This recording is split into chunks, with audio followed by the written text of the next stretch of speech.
Welcome, everybody. We are back. First show of the new year. Welcome to Airsoft Radio, your weekly Airsoft show, discussing all things Airsoft, whether it's news, opinions, or just some general discussions. If it is your first time here, I'm your host, Graham from Airsoft Nation, and with me we have Jim here. Hello. Man, getting the point in the right direction. I was happy about that. No, I messed up.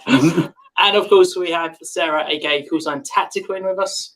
Hello.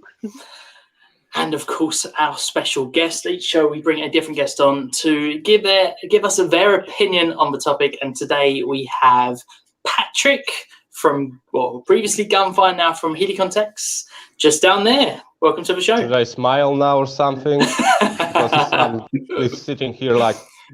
Yeah. Is the camera on? Yeah, it's on. Yeah, but my facial expression is like a rock. If it is your first time here, welcome to the show. We are live every Monday from 9 on Facebook and YouTube. Feel free to join in the conversation, jump into the live chat. We'll do our very best to either answer questions, throw them into the conversation, or just say hi. And of course, if you are enjoying the show, please share it with another Airsofter. And don't forget to subscribe, like, and all that stuff. It looks like our guest has already given up for the evening and quit the room. I think that's a new record, isn't it? That's Wow. it, yeah. I'm out. And he's back. Welcome I back. didn't touch anything, I promise. I was going to say, we've smashed it already. Guest over. Yeah. Yeah. Smooth Fat and fingers on professional. the screen. What does this button do? We didn't discuss it on the prep time. Did discuss the Flip Studio, no? Yeah. So sorry about that. That was my fault. It's no problem at all. Before we get into the show, Patryk, for anyone who's not aware of who you are and what you've done, fancy just giving us a brief overview about your Airsoft history. Yeah, that's not very hard to not know me, because I'm pretty much a grey figure in the Airsoft industry currently. So yeah, I've been playing Airsoft for 15 years now, and mainly 99% in Poland. I visited a couple of events outside the Polish area. So yeah, I've been playing 15 years. I'll be taking for about 10 to 12 years on EGs. Yeah, mostly EGs. 100% EGs, because GBBs are strange and I don't understand them, because there are springs and gas, and it's wizard stuff. So in the case of the Polish Airsoft community, for starters, I was running a small Airsoft shop in my hometown. I closed it because I'm not a good business person, suppose. And then I moved to a bigger city, Wrocław, when I started my best job in my life, working as a retail attendant at one of the electronic shops, and I hated it. I really hated it. It was for 9 months, and after 9 months I moved to Gunfire, and then I worked there for 6 years, mainly being a huge part, I hope, being a huge part of the Airsoft community and helping to develop some products, some brands, and also help people on the front desk at some point. After 6 years, I decided I needed a change, so I moved to Helicon, where I'm currently working the marketing department. So that's now just over a year, right? No, it's from September of the last year, so it's a pretty fresh gig. Oh, for some reason I thought it was longer than that. Wow. No. Yeah, very cool. Yeah, I mean, I know you from Gunfire, and I think Jim knows you probably from Gunfire before that. So it's fantastic to have you on the show, and it'll be definitely interesting to some of the conversation that we run into later on the show. But before we do that, to find out what everyone's been up to, anything in the news that people have spotted recently. Jim, anything caught your eye this week? No, the internet is a dark place, and I don't like going on it anymore. No, I don't know. I looked at it before Christmas, and then I've looked at it again recently, and it's just like, everyone's falling out with each other. I don't know what's going on. It's just upsetting. But yeah, other than a couple of bits coming out of SHOT Show today, like surefire stuff that I was dribbling over that I'll never be able to afford. Yeah, not a lot happening. It's January. It's quiet. It's it's Blue Monday for crying out loud. Yeah. It's quite funny you talk about everyone moaning at each other. Even in UKAC recently, the admins have had to put out a message saying, "Look, can we actually just start being nicer to each other because it's getting rather repetitive." Must be that time of year.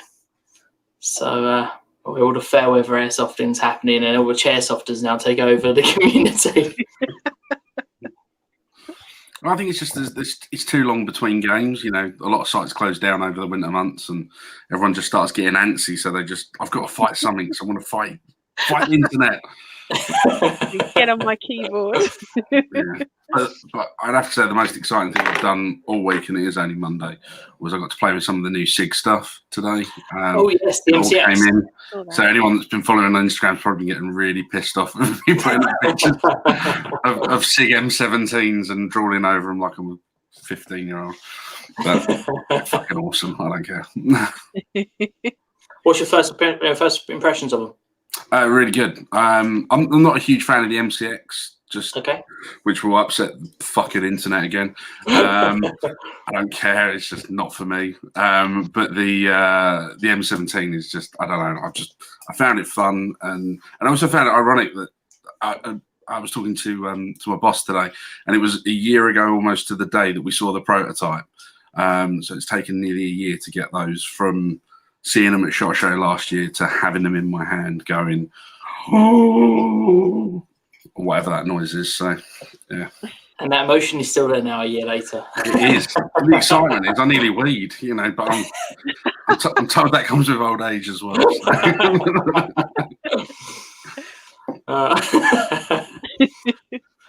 Yeah, I mean, Sarah, you pointed out something from SHOT Show earlier on today as well, didn't you? The torch. Yeah, the Surefire torches. I haven't had a chance to have a proper look, but they do look pretty cool. I think there was an infrared one there as well. So it'd be quite exciting to have a bit more of a closer look at them. Yeah, I mean, the only thing is for anyone who's already got Surefire stuff, I'll put it on the screen now for anyone there. Essentially, this is their new torch combination. The only thing is it is requiring with its own mounting equipment, so it's basically built onto the mount. So you are going to have to buy, I believe, everything right now. But it does use all the previous product line that's out there. But it looks nice, meant to be closer to the RAL. I will stick a photo on Instagram later or on Facebook later. But I mean, it looks really fucking nice. Yeah, that's what caught my eye. I like the idea that you can attach, two of them on a mount at the same time. I really like the look of that. Yeah. Patryk, you've been to SHOT, right? The SHOT Show? No, I hadn't a chance to be there. Ah, so Jim, it's just you who's been to SHOT Show all of us here. Yeah, it's rubbish. I wouldn't go. It just sucks I'm not going this year. So. For anyone who's not aware, do you want to give a quick roundup of SHOT? Because I know it's something I'll be talking about as well shortly. Yeah, SHOT Show is arguably the largest gun show in the world, and it's pretty much meant for retailers, distributors and manufacturers, and it's not really open to the public, which does upset people when they find out. But at some point they did open it to the public years ago, but they've been slowly sort of trying to close that loophole. But all the big brands are there. There's not a huge amount of airsoft there. It's pretty much all downstairs, and I would probably say less than 10 or 12 companies of actual airsoft brands, but all of the big boy firearms companies and the tactical gear guys and everything is just huge. Some of the stands are bigger than most people's airsoft sites, so it's immense. And I only go because I just like being a bit of a gear whore and Instagram tart when it comes to all the like tactical celebrities that are there. So. Yeah, I mean, I think the biggest thing about that, and everything that every year that we talk about it, is the sheer scale of it. I don't think people can imagine how big this event is until you're in there walking around all day for it and feeling it at the end of the day. It takes about 3 days to get around it all, and that's if you're doing it at sort of a pretty brisk pace. You're not stopping at every single stand to look at lots of M4s and AR-15 variants that I can't bring home and just upset me. And yeah. Yes. Although what was funny was the first year I went, I had my badge that I got given. I can't remember what it said, but it wasn't anything exciting. And literally, I'd walk onto a stand and people would look at me and just like turn their nose up and turn away, and then see my boss's badge which says buyer on it, and then they're all over him like a cheap suit. But that's the thing; it's a trade show, so they're there to make sales and to show new kit and to get things going with it. So no, absolutely. I'm looking forward to seeing what comes out. I know, like you said, there isn't a huge amount of airsoft stuff there, but it'll be interesting to see what comes out. I'm sure we'll see something from KWA. I know G&G should be there as well. Gunfire there, I believe. So yeah, it'll be definitely interesting to see what comes out of it. And like you say, there's also loads of gear orientated kit that does come out, so it'll be interesting to see. And we're actually going to do a show next week about SHOT Show, so we'll do a roundup post of the stuff that caught our eye the most, so it should be exciting. Sarah, anything going on with you other than the torch?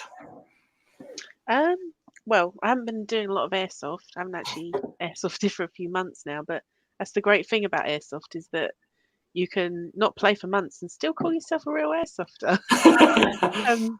But no, I've been marshalling at Reaper Ops their first weekend. They did Saturday and Sunday last weekend. And they had it was a hardcore weekend, so a little bit more tactical than normal. Won't give too much away, but they are doing another one on the 9th of February.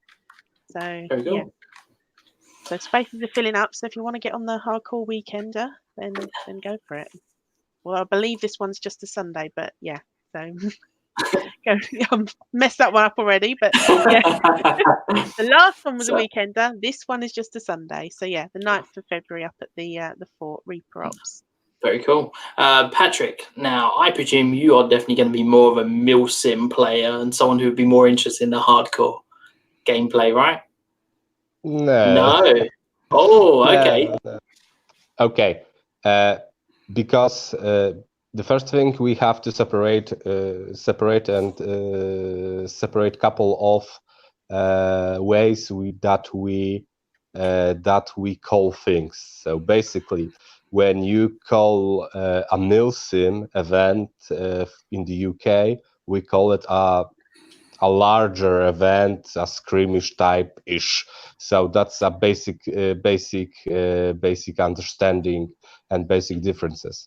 So in Poland, I will go to the point, but in Poland, airsoft isn't regulated by any law. So we go to woods, any type of woods or private area if we have a permission or not, and we play their airsoft. And they basically are Sunday skirmishes, but there are larger events for about, 200, 300 players that you would call a milsim that lasts, for example, 12 or 24 hours. And we call a little bit more complicated skirmish. And then there's a real hardcore type of a milsim that's in Poland. I think it's currently dying due that it's a very old version that we played when people go to the woods for, 24 hours and don't shoot a single BB, and they do very weird stuff there. And I always wasn't a really fan of such a huge simulation that simulates simulation in a very simulative way. You can call it that, because I like to shoot BBs to other in direction of other people. So I was always into those bigger events, those very built up scenarios, LARPs even, because there are a couple. There's one good LARP in Poland. So yeah, I was into it.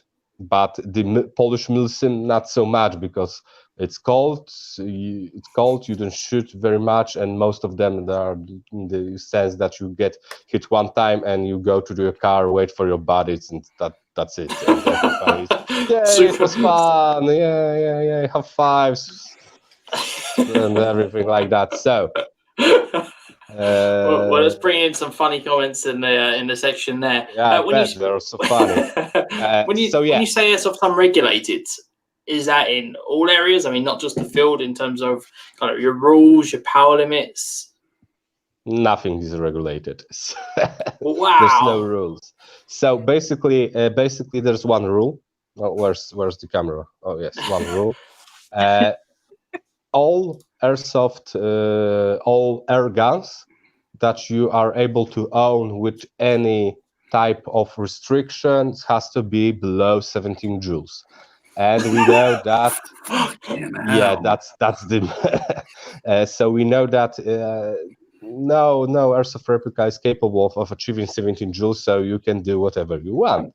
But in the case of any type of FPS restrictions, joules restrictions, the hosts of the events put their own regulations. So that's regulated by, I don't know, a terms and condition of different events, but it's not given by the law. And again, in Polish law, there's not a single definition of airsoft, so nobody knows what it is in a legislative way. Yeah, but policemen, I don't know, policemen, some sort of civil workers know what is airsoft. They know what is airsoft replicas, airsoft gear, and all other stuff. But if you open the Polish law, you will not find anything about it. So when you turn onto a site, I mean, that rental player gets a 285 FPS pistol or rifle. What is your typical FPS, or if you want to go joules, do you typically run with? First of all, there's no site. There are a couple in Poland. Well, yes.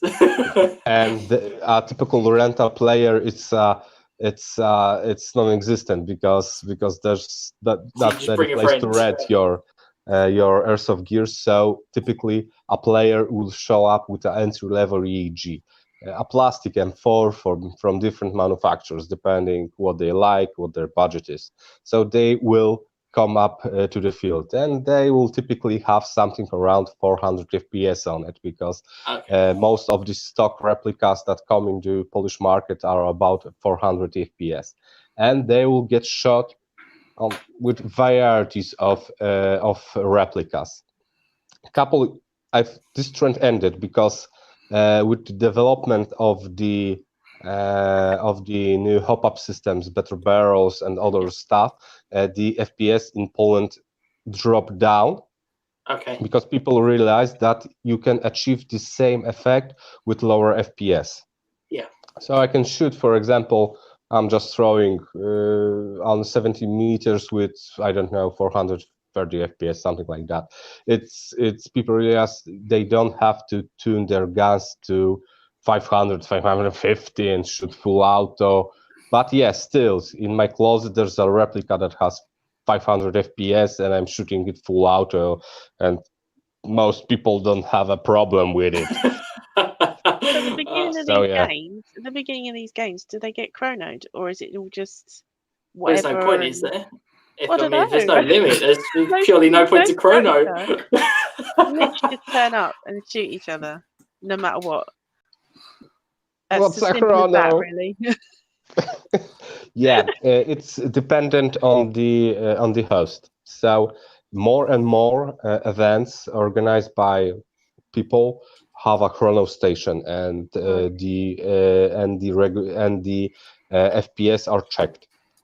If there's some sort of thermal conditions regarding the power, most likely there will be a chrono station. So the host will check if it's in the parameters that he gave before the game.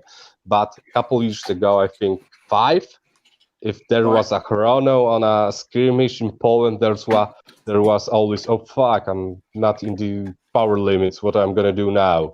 So it was a pretty tricky thing because nobody really cared about it.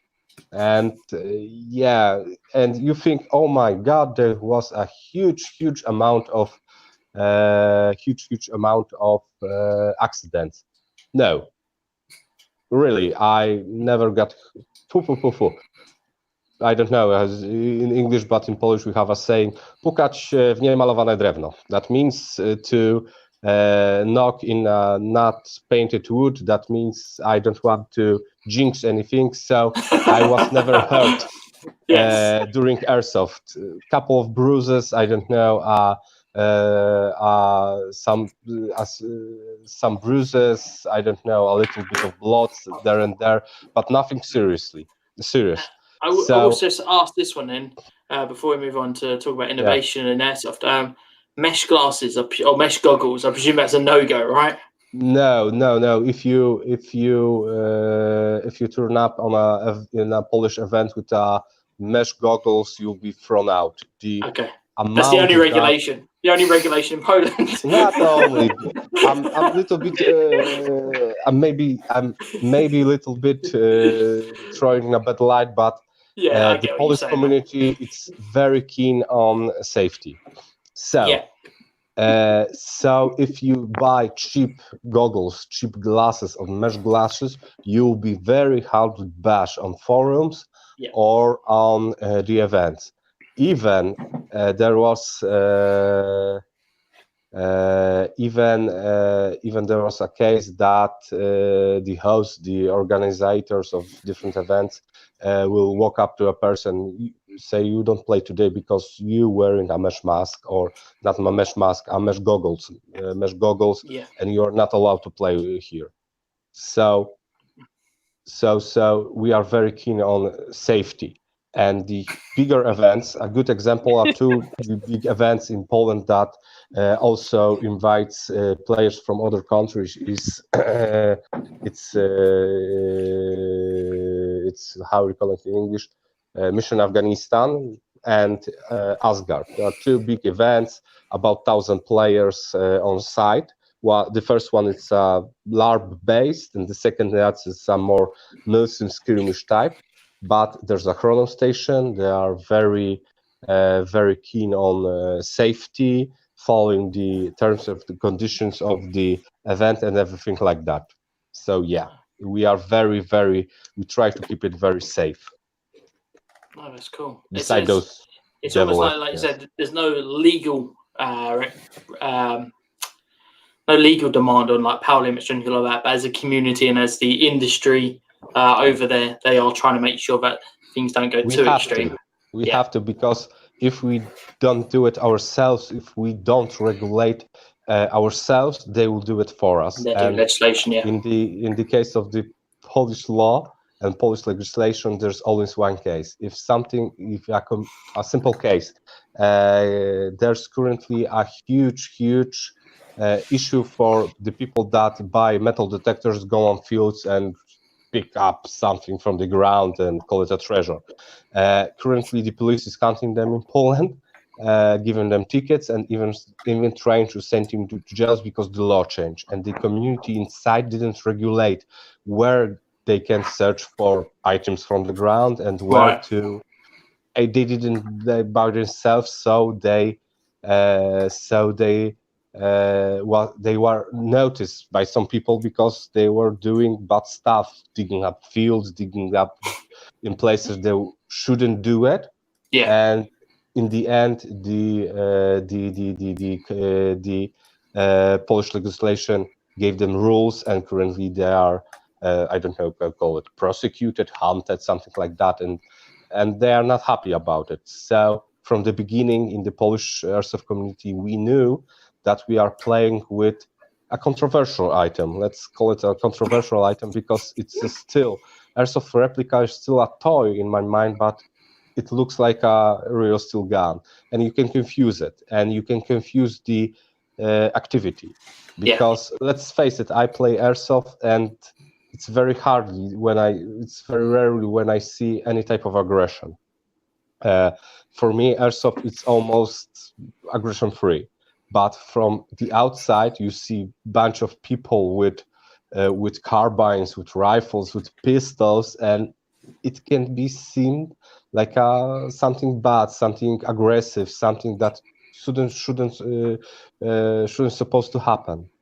But we knew from the beginning we have to regulate it by ourselves and stay. I would call it staying a little bit under the radar. Yeah, so, it's making sure that you can control the perception of what the hobby is, especially for those not involved. One of main rules that the community honors is the one that you will not show your airsoft replica in public. If you do it and another airsoft player will see it, 99% there will be a picture taken, posted on forums, and you'll be bashed personally. And also there's situation when other players called the police on the players that show the replicas in the public area, because it's not allowed and it's heavily bashed. Oh, cool. That's really interesting. It's interesting to hear a little bit about airsoft outside the UK.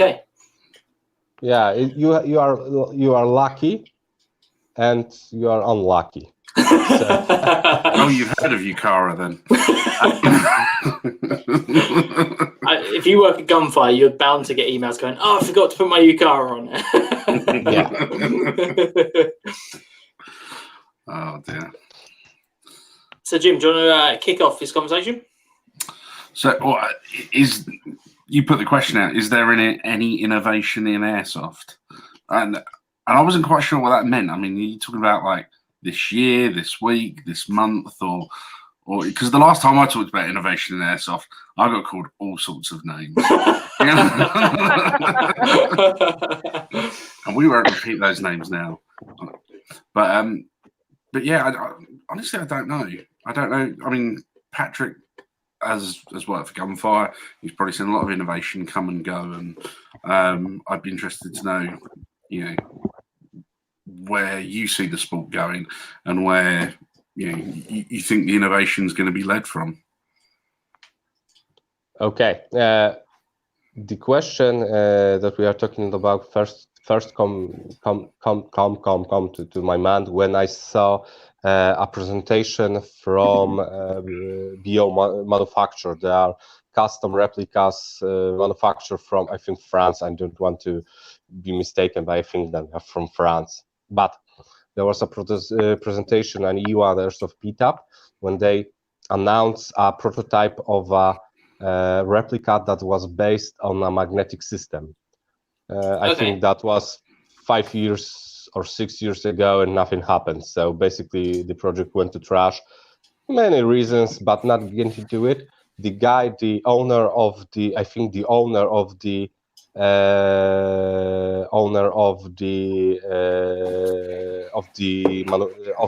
company put out this question: what is innovation airsoft? Because we are using the same design that came up, I don't know, 40 years ago.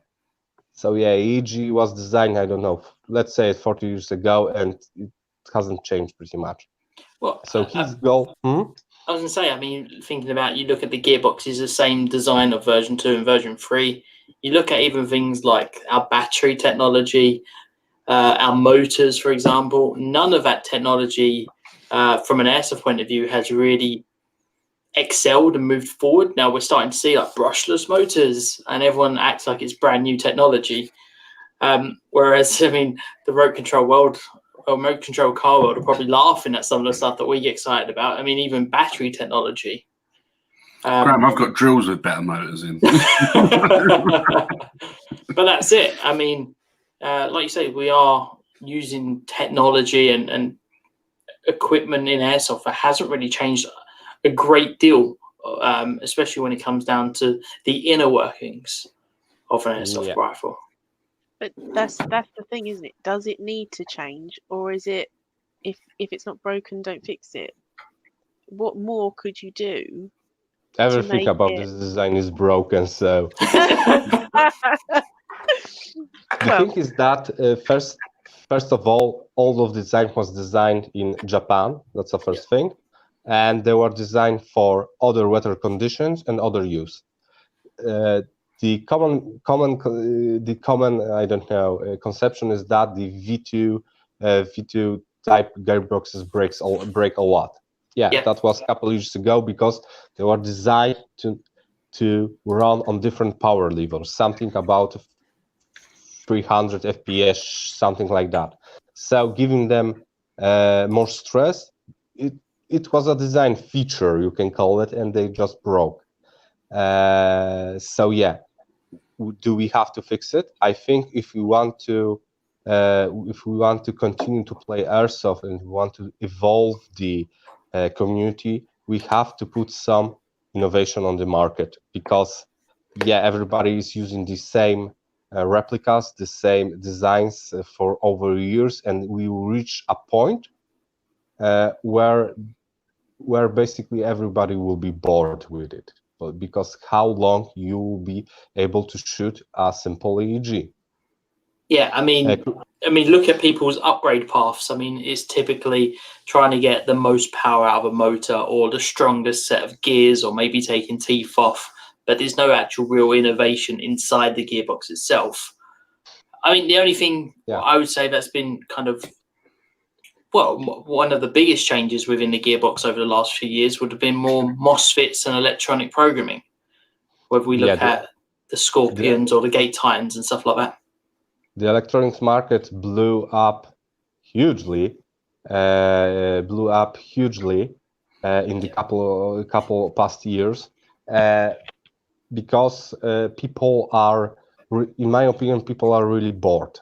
Because what you can do with a simple switch assembly, there was one part that was pushed in the other parts, and the thing worked. Yeah.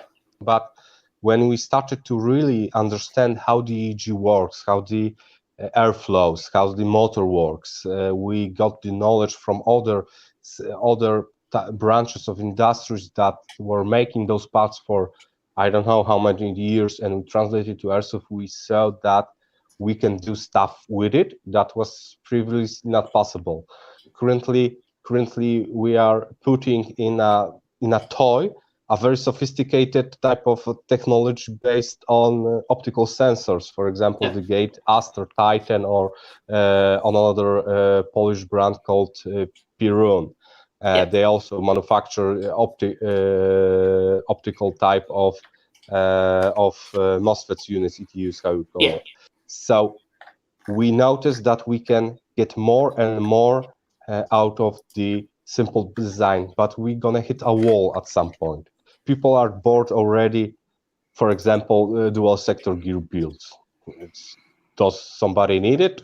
I don't know. I use it a couple of times, and it's a very specific build for specific gameplay. So yeah, but I think the dual sector gear came out of the necessity of being bored. If I can do it, if I can push the design that's already here up to the limit. And again, we are seeing currently that the HPA market is growing, and it's basically a retro market. I mean, the HPA, we're going backwards, aren't we? I mean, we've had that in the past. Would you say it's growing over in Poland? Growing, yeah, because people are noticing. Okay, the thing about HPA, it's very simple and also very difficult to install. You can do it very easily if you know what you are doing and get very good performance out of it, because most of the functions that interferes, I don't know, it's related with your performance are based on some sort of ETU or programming. So you set up your, I don't know, airflow, nozzle time, something like that, and you got really good performance out of it. When in EEG, you have to do it, I don't know, manually. Yeah, so I was going to say, that's the thing. HPA is almost an easier setup once you've got it. Whereas an EEG, there's a lot more variables, a lot more areas where you could customize and tweak for the performance. In terms of performance and changing, especially when we talk about internals, and Jim, it'd be good to hear your thoughts on this. Is it something that that players want to see? Are they interested in more internals? I mean, what are we going to get out of that? Everyone's looking for an edge all the time. That's I think the big thing about the whole internal shift, and everyone wants their gun to shoot a little further and, you know, be a little bit more powerful than the other people on the field, and, you know, shoot a bit straighter and all that sort of stuff. And that really doesn't interest me. I'm probably the worst person to ask that question to, because I think it's more about like how you play the game rather than the tool you play it with. Like, you get more fun out of maybe playing as a team or trying different tactics or being more aggressive, or, you know, and when I say aggressive, I don't mean shouting and swearing at people before the internet fucking breaks. But yeah, just sort of, I think, yeah, there's innovations all the time in that sort of stuff, but we tend to ignore it because it's like the firearms guys that do it. I mean, we've talked about like Lucas from T-Rex Arms and people like that before, and yeah, they're doing just as much in the way of innovation as the internal side of it. And I think to a degree, the more measured responses, they've got to go hand in hand. Yeah, you know, the technology of the guns get better. I mean, I was talking earlier about the SIG stuff, and you know, it's interesting that they're marketing that as professional training weapons. Yeah. Which, you know, used to only really be like KWA and Sistema were the professional training weapon sort of companies. But, you know, these are a lot more affordable and hopefully will last longer and work just as well as any of those would, which were twice, if not three times the price. So, but yeah, I mean, it's always nice to have cool toys as well. You know, the things like Gate Titans, I think that's completely changed the way people run like TMs now. You know, it used to be you just didn't touch a Tokyo Marie, it was just left. But now everyone wants a Gate Titan NGRS in them, and they are worth every single penny. I've seen quite a few installed and played around with, and they're just cool bits of kit. And yeah, the fact you can adjust the travel of the trigger and stuff like that, again, it's sort of pushing it more towards the sort of stuff you can do in the real gun world. Yeah. Yeah. So it's yeah, like I say, it's interesting, but I don't think it's the most interesting thing. It's not something sexy to talk about in airsoft. I mean, people can get more excited when they see a different model or variant coming out, but when you start talking about gears or selectors or anything like that, it's like, well, unless you're in the gears, kind of the techie side, like Patryk. But then it's weird how like stuff like GBLS came out and just everyone started scratching their head because no one could get their head around, like, is it gas or is it electric? For like the longest time, and those things are again, like, they're training weapons. They're really, really cool technology, and I can't wait for that to start being adopted more and more guns coming out of that. And I think they're really interesting because again, it sort of gives you a bit more realism to it. And I think again, some people strive for realism, some people strive for box mags and rate of fire, which is a little sad. Keep your ARP9s. So what about when we talk about innovation? Obviously, we talk about internals here, but what about the externals, both in kind of the physical shape of the rifle? I mean, Patryk worked for Gunfire, something we spoke about in the past with Spectre Arms. 20 variations, is it, of M4s? Or 14 variations? I think 50 or even there are a lot of models there. Absolutely. And I mean, Spectre Arms are not the only people to do a lot of variations. A lot of people always suggest the first rifle anyone gets is going to be an M4 variant of one type or another. Why do you think the M4 has so many variations in airsoft? Because P90 is shit. Sorry. Yeah, I have a very strict opinion about it, but I think I'm gonna get bored everybody with it, but I'm gonna say it nevertheless. So the first thing, M4 platforms, A15 platforms are popular because on the starters most of the players that are coming to the airsoft base all over the world are influenced by games. First games. Yeah. Then the movies and TV series, and then games and TV series and movies, and they basically all the time see that the good guys have a AR-15, the bad guys have an AK platform, something like that, and you want to be a hero. A couple years ago, everyone wants to be a sniper. Yeah, everybody will show up on Polish skirmish with a sniper rifle. Well, I don't know, for 400 Polish złotych, it was shooting like 30 meters, and I'm a sniper. I'm gonna go there, sit in a puddle of mud, and I'm gonna shoot you. No, you will not do that because first of all, you are not a sniper, and the sniper rifle doesn't make you a sniper rifle. But to the point, the AR platform is very popular due to games, movies, and TV series. The other thing is that every tech in every town will upgrade your M4. Yeah, it's always like the rite of passage. I always laugh when I read a comment, "Oh, I don't do V2 type gearboxes because they are very complicated. I prefer V3 gearboxes because they are easy." Now they are the same. There's not a huge difference when tweaking with them, but they are more popular. There are more materials in the interwebs on them, so it's easier to tweak with them.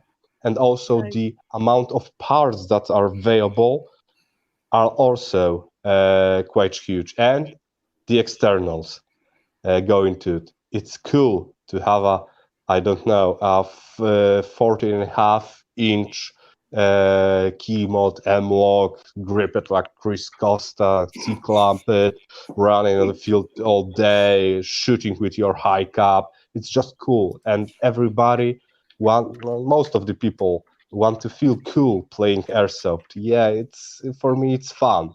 Yeah, everyone's their own hero at Airsoft, isn't it? It's kind of your own story of the day. Sarah, you were going to say something. Well, no, I was just going to say, you mentioned, I don't know if you did actually mention computer games. You mentioned movies, but computer games, unless you're playing Call of Duty or Battlefield, there are many other computer games that have different types of gun that are really intricate and different and fun. Why doesn't that filter through to Airsoft? Why is it always just another M4? Is it because, like you say, it's the easiest thing to deal with, or because people aren't demanding that sort of thing? They're demanding a more realistic look to their guns. Is it really down to that, or is it just because it's easier? See, I have a theory on the space gun thing, and I'd like to see more space guns because I just don't give a shit. Like, I think it's fine. You know, I think those people that while away hours on 3D printers making a gun from Halo or some other nerdy shit, crack on. I think it's brilliant. But the reason why you don't see many of them on site is because the sites don't look like the environments in the games. If some genius site owner comes along and builds a site that looks like a alien planet or something like that, you will see those guns. But you put one of those guns in woodland and you get a guy in armour traipsing around woodland getting muddy, he's just going to look like a twat all day. He's going to hate it. Everyone else is going to hate it. And I genuinely think that's why you don't see that stuff kicking around. That's such a really valid point. Never really thought about that. It's the environment you're in. The same way about if you see someone all, SAS kit, but they're in the woodland, that they stand out. Everyone's like, you're almost kitted out for the wrong place there. Yeah. Well, there's only so many balconies that you can stand on.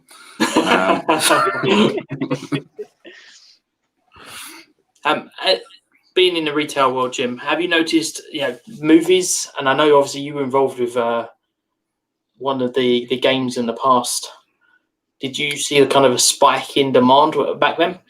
I don't ever think it's as big as everyone makes it out to be. There is definitely a correlation between it, but I always sort of look at most of those people that buy into that as like the 1 or 2%, because it's one of those things, like you saw Black Hawk Down loadouts for a while when that film came out, and I think that was huge. But then you didn't see people doing Tears of the Sun or many 12 strong. You saw a few like Lone Survivor ones, but it wasn't really that big. But I mean, yeah, there's stuff from movies I think it's cool. I've always wanted to do like the Heat game, and someone mentioned about FNs and the film Heat in the comments, and yeah, it's just like I'd love to have a shootout in a big road with loads of cars parked and stuff like that, and everyone's dressed in suits and looks like bank robbers. I think that'd be so much fun to do for a day. Again, there's just no sites where you can really do it, so it's. But I mean, I remember. I think it was the third Transformers film came out, and someone in China somewhere brought out a vest that was like it was being used in the Transformers films, and everyone was saying this is going to be the next big thing. And I think I saw one person wearing it, and it was just like it was another prime example of like it looks really really cool on a film, but you get a guy with a 50-inch waist wearing one, and then it just looks like a piece of shit. You know? Would you almost say that there are definitely some manufacturers who jump on after a new film just to hope that it's kind of that lucky gold moment where people really do want it, where actually the demand's a lot of an expectation? I mean, John Wick pistols, for example, have always been something I've seen heavily marketed after the films. But do you really think they're selling as well as they're promoted? I think the John Wick stuff is. I mean, again, like you look through some of the Facebook pages and stuff, and there's loads of people doing their John Wick loadouts, and yeah, everyone's got a pencil. It's like, haha, yes, Yay. yes, you're so witty and original. Try and reload like he does, or actually try and play like it. Don't just fucking stand on the safe zone with a pencil. Sorry, I'm just ranting now. But yeah. Again, it's weird how some things take off and some things don't. You know, it's like flip to the side magnifiers. Nobody was running those until Call of Duty 2 or 3 came out, and then that became all the rage all of a sudden. And I think part of it as well is the cost of it. You know, so the cost of again, someone mentioned pulse rifles in the comments, and I mean they've been around for donkey's years. They're not new. They're really really cool, but again, it's like less than 1% probably that can actually go and afford to buy one, put one together, run it, find the mags for it, and then go and get the rest of the loadout to try and pull it off. Again, I think I've only maybe seen 1 or 2 people in 15 years doing that.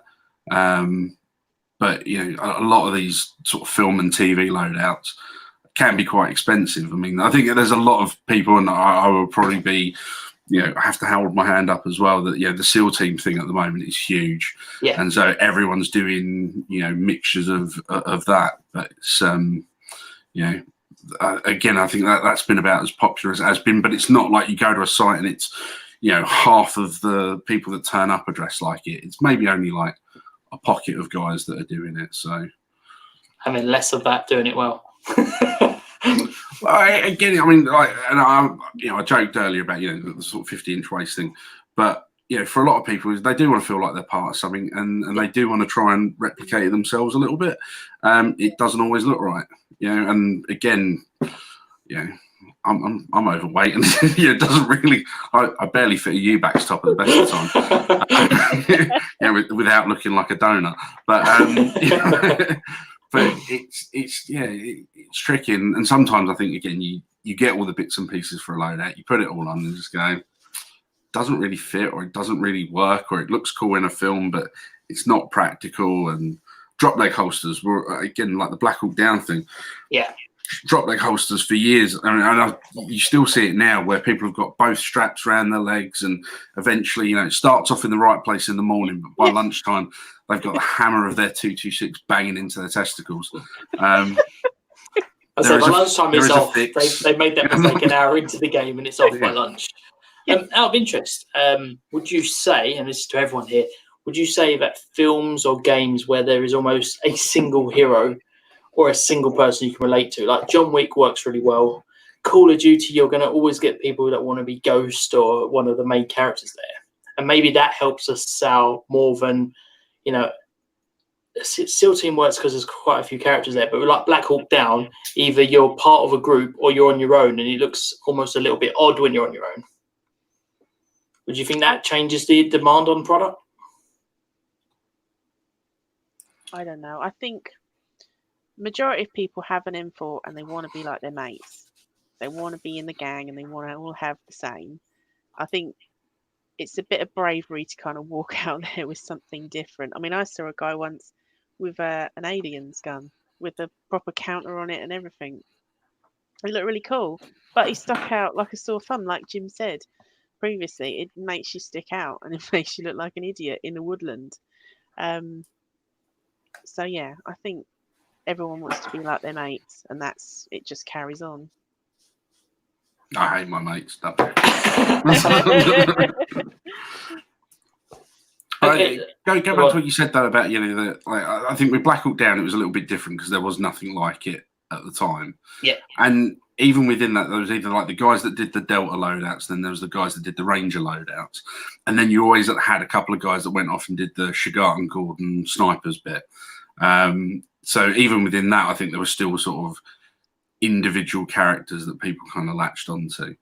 But I also think it's weird as well because it's like teams in general seem a hard thing to do.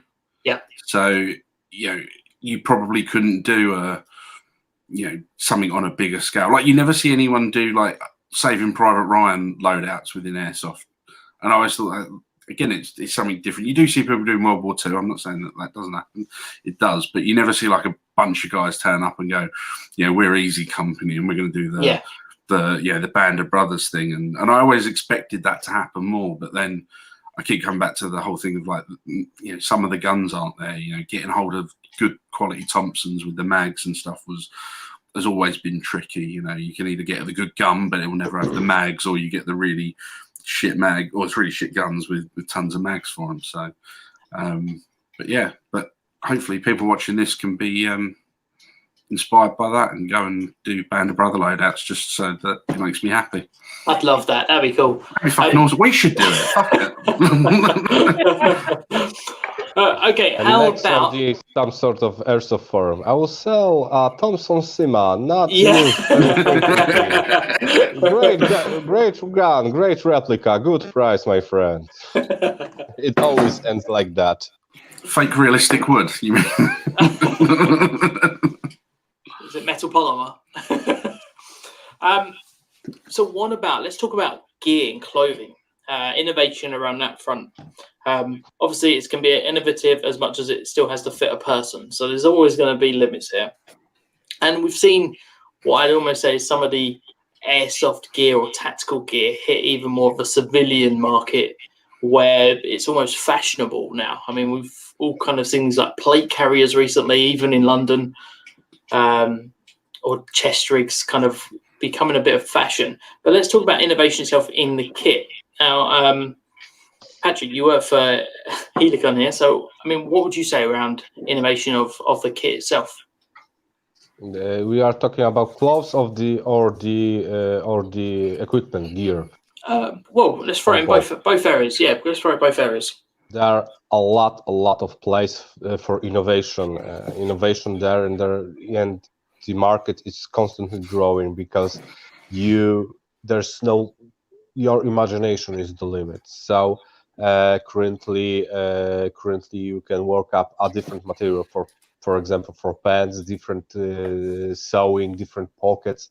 Everything can be suited to your needs, and everything can be done as you need. Of course, in the mass production type, there's always some sort of compromise that you have to take in case of the where certain pockets are placed, because not everything suits everybody. But there's a lot of place to do interesting stuff. You can hit, for example, the Helicon offer. Currently, we are releasing a jacket that's called anorak. It's basically a jacket that you put over yourself, and it's for a more bushcraft outdoor usage. But there are a couple of types of those jackets. They are different for our different lines, so the uses differ, but the concept is the same: a put over jacket, but the execution is way different depending on what you're gonna really do. The same thing for the pants. You can have outdoor pants, you can have more tactical range type pants and other stuff like that. It's a continuous growth here. with those type of products, there's a continuous growth. You can innovate, you can do, because there's pretty much no limit to it. In airsoft technique, you are close to with the replica sizing and all other stuff and pricing. The clothes and gear is way different. And for example, the gear, the last innovation we had, it was the molly gear, and it's old, I don't know, 30 years, something like that. So nothing better was thought up, and it's a great design. Basically, you can put on your plate carrier, on your chest rig, everything where you want to. Yeah, it's a great platform. But yet again, the technology changed very rapidly. A couple years ago, nobody thought that you can cut cordura with a laser. Now everybody is doing it. Yeah. It's lightweight. The durability is pretty much the same as stitching. Not exactly, but you can call it like that. So yeah, there's a huge place for innovation there. It's interesting you mentioned about molly there, because I was going to say, obviously we've seen that you've gone from traditional molly to laser, but then we see companies like 511 coming up with the hex molly design. Are they still doing that, Jim, or is that finished now? Yeah, no, it's still available on like the amp packs and on the chest rig. And at first I was skeptical as shit about it, and I just thought it was just like, oh, you're just trying to reinvent the wheel for the sake of it. But there are a couple of pouches that I'd actually probably run that way, especially on a pack where you got to sort of try and, you know, either reach around and grab it or you spin it around onto the front.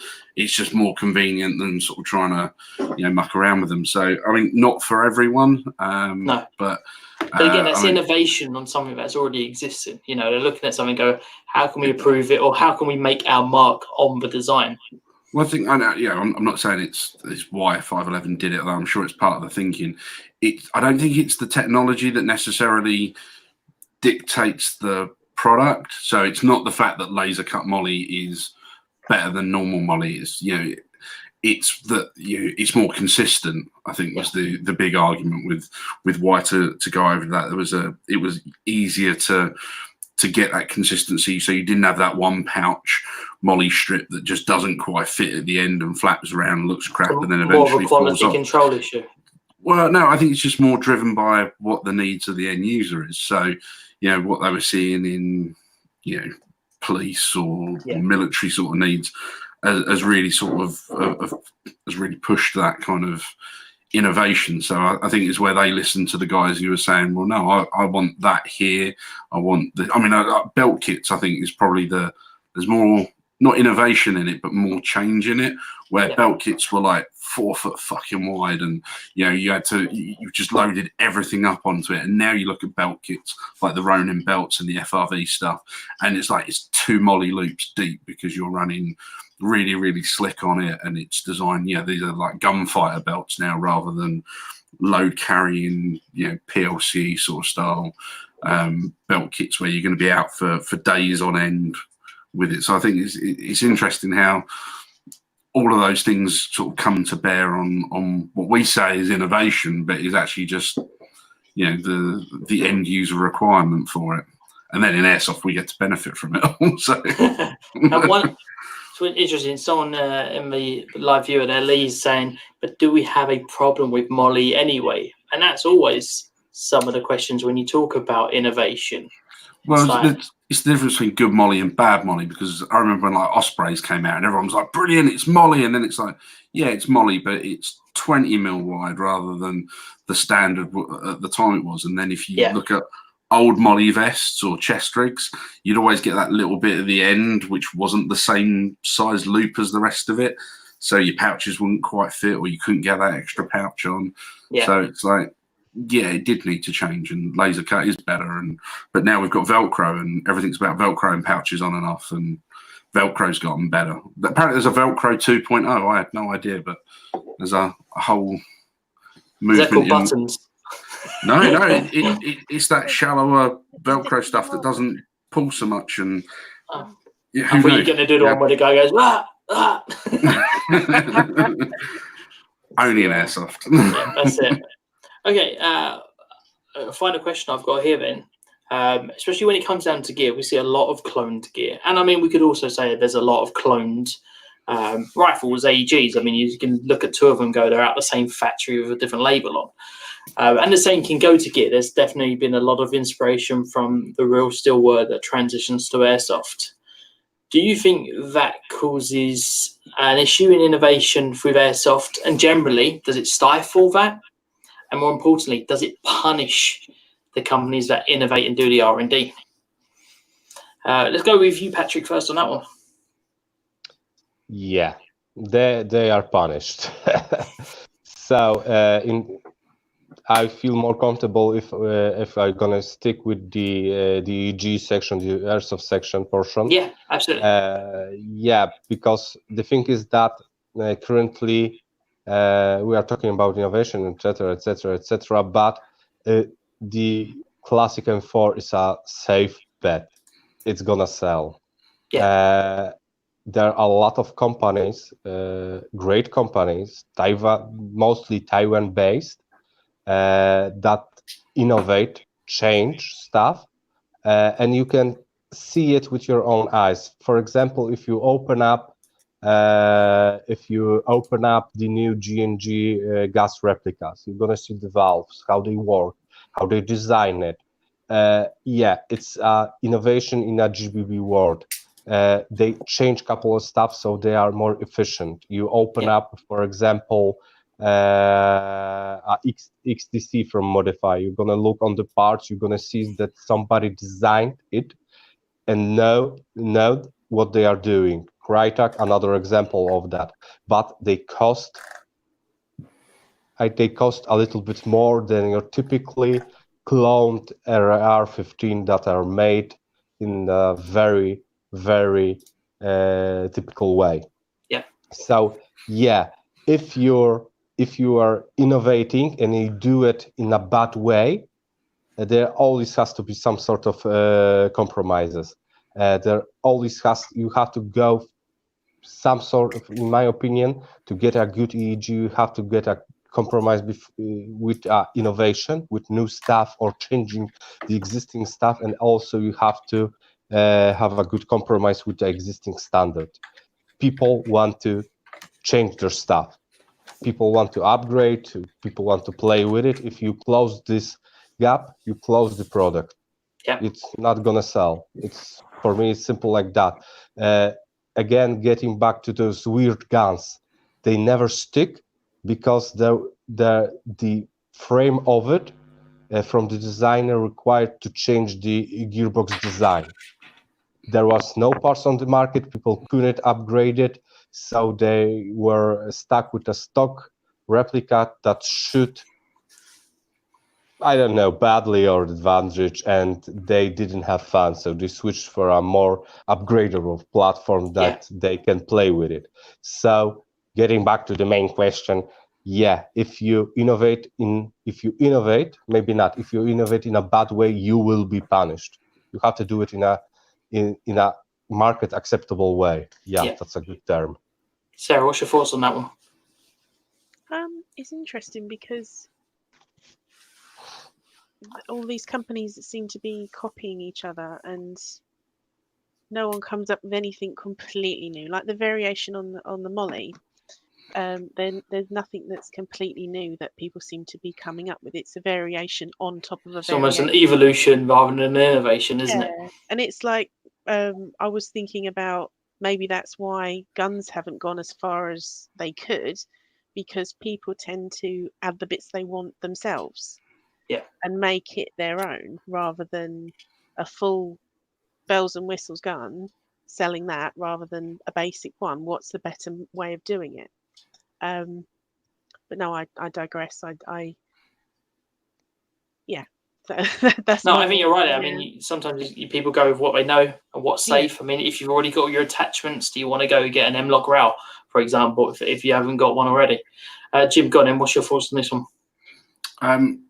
Well, specifically with clothing and tactical gear, I was having a conversation earlier on today with someone about this, where it's a shame because there are a lot of people that do innovate in clothing, And in tactical, someone mentioned about the VX stuff, which is it's good stuff. I'm not knocking it, but that's born out of someone else's sort of toy box. And I wonder how much those companies that came up with that original design are sitting there being a little bit pissed off because they spent all that time and money R&D in it only for a factory somewhere in the world to just go, we can do that, we can do it cheaper, we can do it quicker, and we can do it to a mass market.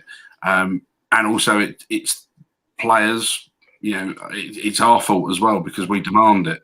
So the more we demand it and the less we're prepared to pay for the original stuff, which is a bit more expensive, the more we're going to see this happening and erode what we're doing, which is a real shame in one step, but in another step, then I think there is also a responsibility of the manufacturer. If they've got a good idea, then they need to be the ones, or they need to find a way to be able to bring it to market in the right way, because there's loads of people with good ideas, but might not necessarily have the savvy to get it there. But then there are also other products that just take a lot longer to bring to market because they are more expensive to do.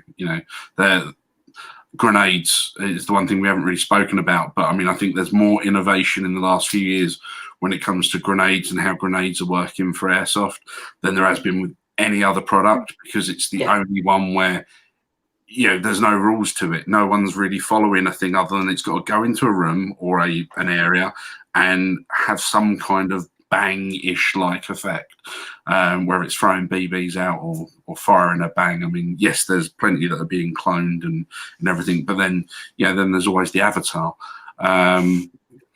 Sorry, Graham, I couldn't resist. I'm gonna take 365 days of the year. But yeah, so again, yes, there is innovation. I think in Airsoft. And I think most of it is on the whole really, really good. And sometimes the things that we think are a little bit bad are either before their time. There's plenty of products that I've seen come out that you go, nah, that's a load of rubbish, and now we're all running them because at the time it wasn't cool, or there was just one ingredient missing that stopped it from being that perfect thing.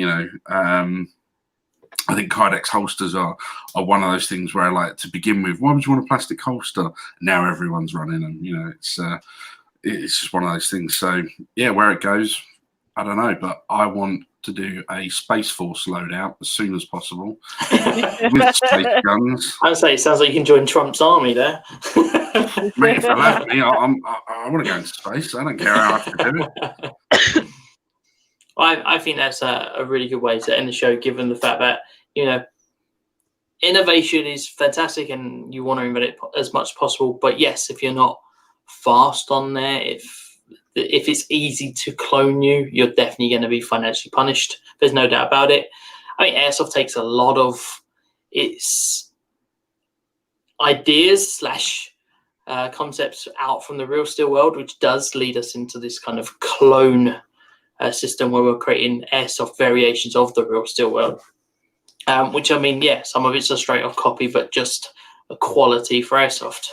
But I do think that it would be very sad to see that Airsoft's not innovating in the future, whether that is AEGs, as Patryk's been saying today, from the internal point of view, from other variations externally, and of course kit, gear, tactical gear. I do think, as everyone here said, about movies and games has definitely inspired that. And I think we'll see more innovation based around what these future games and films bring out to us. Patryk, thank you so much for coming onto the show. Thank you for having me. It was a pure pleasure. Well, it was great to bring you from the audience into the live show this week. Where can people find out more about yourself and Helicon-Tex? Okay, you can visit our homepage. Just type in helicon-tex.pl.com.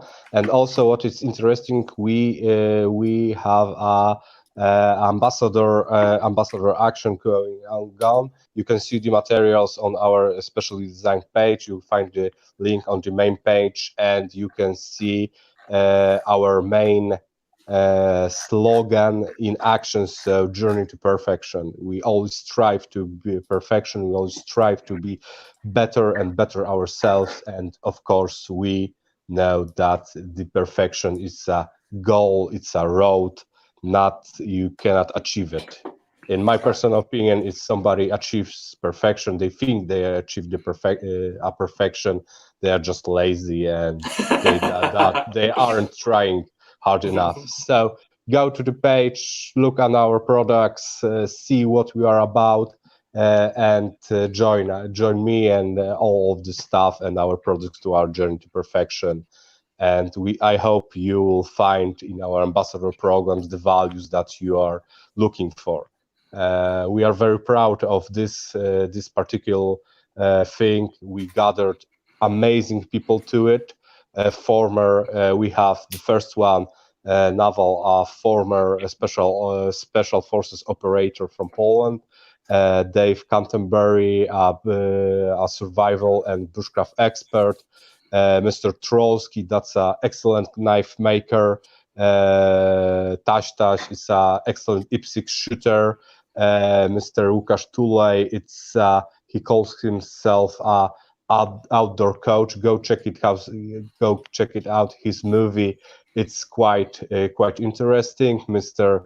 Maciej Stebel, he's a deputy sheriff in USA. He runs a blog, a pretty famous guy in Poland, and also Mr. Paweł Supernat, that's bushcraft expert, and last but not least, Mr. Marcin Jędrzejczak, that's our range ambassador and quite our awesome person.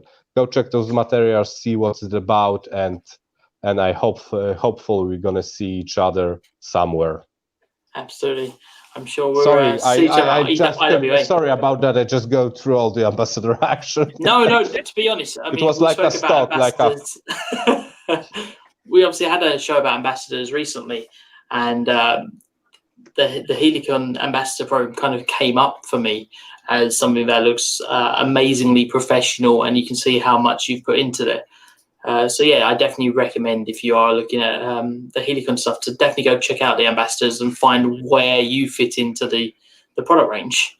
I think everybody will find values and will find things in this from those people that we gathered from themselves. I centrally find a couple of things that I didn't thought I could have. You can call it like that. It's very enigmatic, but yeah, let's leave it like that. Well, thank you once again for coming on the show. It's been fantastic to have you on. Boys and girls, ladies and gents, thank you so much for watching us this week on Airsoft Radio. Join us again next Monday live at 9 p.m. and we'll be talking about all the products that we see through SHOT Show, talking about some stuff that's caught our eye, maybe some of the accessories from the round up throughout the rest of the week. Thanks once again to Patryk and to all the live viewers on the show. And with that, we wish you all a fantastic week. Until next time. Bye for now. Thank you. I'm serious about joining Space Force, though.